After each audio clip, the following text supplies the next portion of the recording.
Hi hello friends, welcome to Purnima Kannada blog channel. ಇವತ್ತು ನಾನು ನಿಮಗೆ ಸಿಂಪಲ್ಲಾಗಿ ಬೆಳಿಗ್ಗೆ ಎದ್ದ ತಕ್ಷಣ ಮಕ್ಕಳಿಗೆ ಬ್ರೇಕ್ಫಾಸ್ಟ್ ಮಾಡೋಕ್ಕೆ ಹೆಲ್ದಿಯಾಗಿರೋಂಥ ರೆಸಿಪಿನ ತೋರಿಸ್ತಾ ಇದ್ದೀನಿ.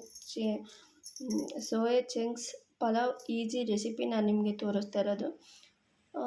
ಇದು ಬೆಳಗಿನ ತಿಂಡಿಗೆ ತುಂಬ ಅಂದರೆ ತುಂಬಾ ಹೆಲ್ದಿಯಾಗಿರುತ್ತೆ ಮತ್ತು ಮಕ್ಕಳಿಗೂ ಕೂಡ ತುಂಬಾ ಆರೋಗ್ಯಕ್ಕೆ ಒಳ್ಳೆಯದು. ಹಾಗಾಗಿ ನಾನು ಮನೇಲಿದ್ದು ಅಂತ ಅಂದ್ಬಿಟ್ಟು ಇವತ್ತು ಸಿಂಪಲ್ಲಾಗಿ ಬೇಗ ಮಾಡೋಣ ಅಂತ ಅಂದ್ಬಿಟ್ಟು ಮಾಡ್ತಾಯಿದ್ದೀನಿ. ಈ ರೆಸಿಪಿ ಬಂದು ನಮ್ಮ ಮನೇಲಿ ಎಲ್ಲರಿಗೂ ಇಷ್ಟ, ನನ್ನ ಮಗಳಿಗಂತೂ ಫೇವ್ರೇಟ್ ಅಂತಲೇ ಹೇಳ್ಬೋದು.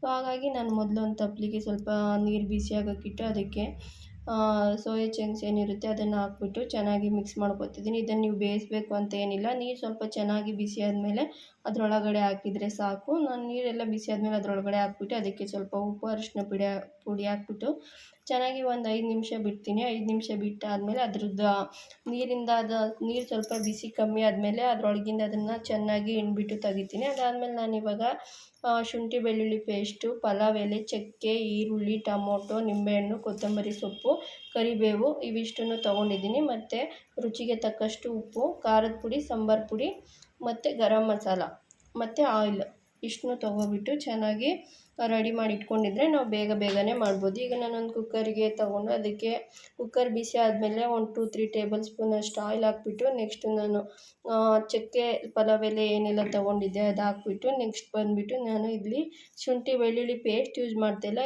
ಈ ಥರ ಸಣ್ಣದಾಗಿ ತುರಿದ್ಬಿಟ್ಟು ನಾನು ಯೂಸ್ ಮಾಡ್ತಾಯಿದ್ದೀನಿ. ಯಾಕೆಂದರೆ ಇದ್ರ ಟೇಸ್ಟ್ ಬಂದುಬಿಟ್ಟು ನಮಗೆ ಬೇರೆ ಲೆವೆಲಲ್ಲಿ ಕೊಡುತ್ತೆ, ತುಂಬ ಚೆನ್ನಾಗಿರುತ್ತೆ. ಹಾಗಾಗಿ ನಾನು ತುರಿದ್ಬಿಟ್ಟು ಹಾಕ್ತಿದ್ದೀನಿ. ಅದಾದಮೇಲೆ ನೆಕ್ಸ್ಟ್ ನಾನು ಈರುಳ್ಳಿ ಹಾಕ್ತಾಯಿದ್ದೀನಿ. ಈರುಳ್ಳಿ ಒಂದು ಸ್ವಲ್ಪ ಫ್ರೈ ಆದಮೇಲೆ ನೆಕ್ಸ್ಟ್ ಬಂದುಬಿಟ್ಟು ನಾನು ಇದಕ್ಕೆ ಟೊಮೊಟೊ ಹಣ್ಣು ಹಾಕಿದ್ದೀನಿ. ಟೊಮೊಟೊ ಎಲ್ಲ ಚೆನ್ನಾಗಿ ಸ್ವಲ್ಪ ಫ್ರೈ ಆದಮೇಲೆ ಅದಕ್ಕೆ ನೆಕ್ಸ್ಟು ಸ್ವಲ್ಪ ಸಾಫ್ಟ್ ಆಗೋಕ್ಕೆ ಸ್ವಲ್ಪ ನಿಮಗೆ ಬೇಕು ಅಂದರೆ ಉಪ್ಪು ಹಾಕ್ಕೋಬೋದು ಬೇಗ ಆಗೋಕ್ಕೆ. ನಾನು ಬಂದುಬಿಟ್ಟು ಈಗ ಒಂದು ಸ್ವಲ್ಪ ಉಪ್ಪು ಹಾಕ್ಕೋತಾ ಇದ್ದೀನಿ. ಸ್ವಲ್ಪ ಫ್ರೈ ಮಾಡಿ ಆದಮೇಲೆ ನಾನು ಉಪ್ಪು ಸೇರಿಸ್ಕೊತಾ ಇದ್ದೀನಿ, ಸ್ಟಾರ್ಟಿಂಗ್ಗೆ ಸೇರಿಸ್ಕೊಂಡಿಲ್ಲ. ಈ ಥರ ಮಾಡೋದ್ರಿಂದ ಟೊಮೊಟೊ ಹಣ್ಣಲ್ಲಿರೋ ಹಸಿ ವಾಸನೆನೂ ಕೂಡ ಸ್ವಲ್ಪ ಹೋಗುತ್ತೆ. ಹಾಗಾಗಿ ಈ ಥರ ಚೆನ್ನಾಗಿ ಎಲ್ಲ ಫ್ರೈ ಮಾಡ್ಕೋಬೇಕು ಸ್ವಲ್ಪ.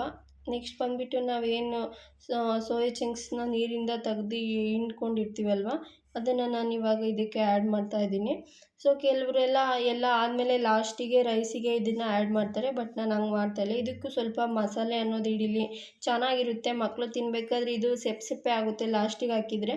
ನಾವು ಮುಂಚೆನೇ ಹಾಕಿದರೆ ಇದರಲ್ಲಿ ಸಮೇತ ಉಪ್ಪು ಖಾರ ಅನ್ನೋದು ಸೇರಿಕೊಳ್ಳುತ್ತೆ. ಹಾಗಾಗಿ ಇದರಲ್ಲಿ ಇನ್ನೊಂದು ಇಂಗ್ರೀಡಿಯೆಂಟ್ಸ್ ನಾನು ಮಿಸ್ ಮಾಡಿದ್ದೀನಿ ನಿಮ್ಗೆ ಹೇಳೋದು. ಮೊಸರು ತೊಗೋಬೇಕಿತ್ತು, ಮೊಸರು ನಾನು ಸೈಡಲ್ಲಿ ಎತ್ತಿಟ್ಬಿಟ್ಟಿದ್ದೆ, ಬೌಲಿಗೆ ಹಾಕ್ಕೊಂಡಿರಲಿಲ್ಲ.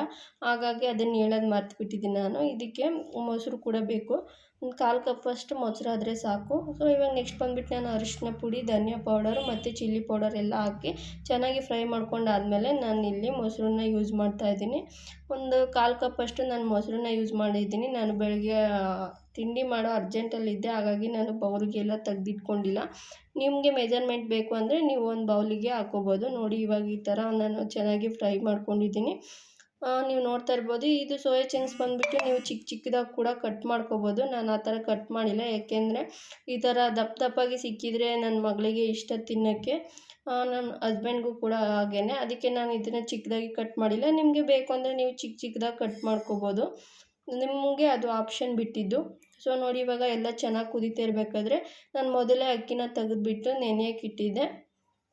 ಅದನ್ನು ಹಾಕ್ಬಿಟ್ಟು ಇವಾಗ ಹಾಕ್ತಾಯಿದ್ದೀನಿ. ಚೆನ್ನಾಗಿ 2 ಸತಿ ವಾಶ್ ಮಾಡಿ ಅಕ್ಕಿನ ನೆನೆಯೋಕೆ ಹಾಕಿದ್ದೆ ನಾನು. ಅದನ್ನು ಇವಾಗ ನೀರು ಸೋರಿಸ್ಬಿಟ್ಟು ನಾನು ಅಕ್ಕಿ ಹಾಕ್ಬಿಟ್ಟು ಅದಾದಮೇಲೆ ನೆಕ್ಸ್ಟು ನಾವೇನು ನಿಂಬೆಹಣ್ಣು ತೆಗೆದಿಟ್ಕೊಂಡಿರ್ತೀವಿ ಅದರಲ್ಲಿ ಅರ್ಧ ನಿಂಬೆಹಣ್ಣು ನಾನು ಇದಕ್ಕೆ ಹಾಕಿದ್ದೀನಿ. ರುಚಿಗೆ ತಕ್ಕಷ್ಟು ಉಪ್ಪನ್ನು ಕೂಡ ಹಾಕಿದ್ದೀನಿ. ಉಪ್ಪು ಹಾಕಿರೋ ವೀಡಿಯೋ ಬಂದುಬಿಟ್ಟು ಸ್ಕಿಪ್ಪಾಗಿ ಹೋಗ್ಬಿಟ್ಟಿದೆ. ಸೊ ನಿಮಗೆ ರುಚಿಗೆ ಎಷ್ಟು ಬೇಕಷ್ಟು ಉಪ್ಪನ್ನ ನೋಡಿಬಿಟ್ಟು ಹಾಕ್ಕೊಳ್ಳಿ. ನಿಮಗೆ ತುಪ್ಪ ಬೇಕಂದರೆ ಲಾಸ್ಟಿಗೆ ತುಪ್ಪನೂ ಕೂಡ ಹಾಕ್ಕೋಬೋದು, ಬಟ್ ನಾನು ಇದಕ್ಕೆ ತುಪ್ಪ ಆ್ಯಡ್ ಮಾಡಿಲ್ಲ. ನೀವು ಬೇಕಂದರೆ ಲಾಸ್ಟಿಗೆ ಹಾಕ್ಕೊಳ್ಳಿ. ಇದನ್ನು ಲಾಸ್ಟಿಗೆ ಬಂದುಬಿಟ್ಟು ನಾನು ಕೊತ್ತಂಬರಿ ಸೊಪ್ಪು ಹಾಕಿದ್ದೀನಿ. ನಿಮಗೆ ಆಪ್ಷನಲ್ ಕಸ್ತೂರಿ ಮೇಥಿ ಇದ್ದರೆ ಅದನ್ನು ಕೂಡ ಹಾಕ್ಕೋಬೋದು. ನಾನು ಕಸ್ತೂರಿ ಮೇಥಿ ಏನಿಲ್ಲ, ನಾರ್ಮಲ್ ಮನೇಲಿ ಏನಿರುತ್ತೆ ಐಟಮ್ಸ್ ಅದರಲ್ಲೇ ಮಾಡಿರೋ ಅಂಥದ್ದು. ಮಾತ್ರ ರೆಸಿಪಿ ಮಾತ್ರ ಸೂಪರಾಗಿ ಬಂದಿತ್ತು. ಟೇಸ್ಟ್ ಅನ್ನೋದು ನೆಕ್ಸ್ಟ್ ಲೆವೆಲಲ್ಲಿ ಬಂದಿತ್ತು. ಸೊ ನನ್ನ ಈ ವಿಡಿಯೋ ನಿಮ್ಗೆ ಇಷ್ಟ ಆಗಿದ್ದರೆ ನನ್ನ ಚಾನಲ್ನ ಲೈಕ್ ಮಾಡಿ, ಶೇರ್ ಮಾಡಿ, ಸಬ್ಸ್ಕ್ರೈಬ್ ಮಾಡಿ, ಸಪೋರ್ಟ್ ಮಾಡಿ ಫ್ರೆಂಡ್ಸ್. ನೋಡಿ ಇವಾಗ 2 ವಿಷಲ್ ಕೂಗಿಸಿದ್ದೀನಿ. 2 ವಿಷಲ್ ಆದಮೇಲೆ ನಾನು ಇದನ್ನು ಓಪನ್ ಮಾಡಿ ತೋರಿಸ್ತಾ ಇದ್ದೀನಿ. ನೋಡಿ ಎಷ್ಟು ಚೆನ್ನಾಗಿ ಬಂದಿದೆ. ರೈಸ್ ಎಲ್ಲ ಚೆನ್ನಾಗಿ ಬಾಯ್ಲ್ ಆಗಿದೆ, ನೀವೇ ನೋಡ್ತಾ ಇರ್ಬೋದು. ಸೂಪರಾಗಿತ್ತು. ಟೇಸ್ಟ್ ಮಾತ್ರ ಒಂದು ಸತಿ ಈ ಥರ ಸಿಂಪಲ್ಲಾಗಿ ನಾವು ಮಾಡೋ ಅಡುಗೆನೇ ಒಂದೊಂದು ಟೈಮ್ ಎಷ್ಟು ಚೆನ್ನಾಗಿ ಟೇಸ್ಟ್ ಕೊಡುತ್ತೆ ಗೊತ್ತಾ. ಸೊ ಈ ವಿಡಿಯೋ ನಿಮ್ಗೆ ಇಷ್ಟ ಆಗಿದ್ರೆ ಫ್ರೆಂಡ್ಸ್ ಪ್ಲೀಸ್ ನನ್ನ ಚಾನಲ್ನ ಲೈಕ್ ಮಾಡಿ, ಶೇರ್ ಮಾಡಿ ಆ್ಯಂಡ್ ಕಮೆಂಟ್ ಮಾಡೋದನ್ನಂತೂ ಮರಿಬೇಡಿ. Thanks for watching friends. Bye bye.